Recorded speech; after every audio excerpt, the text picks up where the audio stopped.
Ja, živijo, nova sreda, novo vprašanje, zakaj se otroci najstniki upirajo tudi tam, kjer jim evidentno koristi naš nasvet.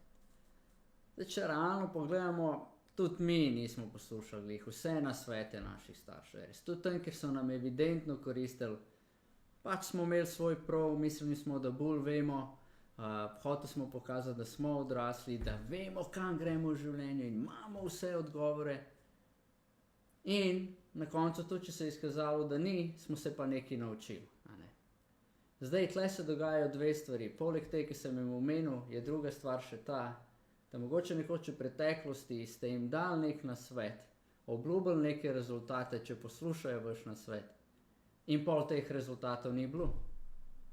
In od takrat naprej pač vaš nasvet jemlje tako, mogoče ja, mogoče ne, večinoma ne. Zdaj, pomembno pri tem pa se je zavedati, da najboljša učiteljica je izkušnja.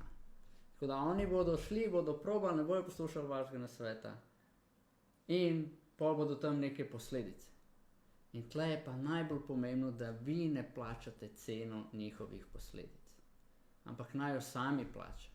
Tako se bojo največ naučili zase, za svoje življenje, vi se pa rajši skoncentrirate na to, da boste doma imeli take odnose in tako klimo, kot si želite. Ker ko mi damo nasvet, pa nas nekdo ne upošteva, hitro vzamemo osebno in si mislimo, ti si pa tak, ali pa hočemo imeti prav, pol, ki jim ne uspe, rečemo, vidiš, če bi pa mene poslušal. In to sigurno ne prispeva k temu, da imamo doma ljubeče, spoštljive, podpirajoče odnose, zabavno klimo, ampak nas prej razdvoji. Tako da kot starši bi rekel, dajmo se bolj skoncentrirati, da doma kreiramo tako klimo, kot hočemo. Otroke vprašamo, rabiš nasvet, si želiš vedeti, kako sem jaz šel čez to. Če reče ne, rečemo, ok, cool, pejt sam, če kaj rabiš, sem tukaj. Zabavi se, imej se fajn, isto za vas, pa vam obljubim, da bo življenje malo lažje. Tako da, to je to za danes. Če imate vi kakšno drugo idejo, komentirajte spodaj v komentarjih. Če vam je všeč, kar povemo, lajkajte, všečkajte in se gledamo naslednji teden z novim vprašanjem. Čau, čau.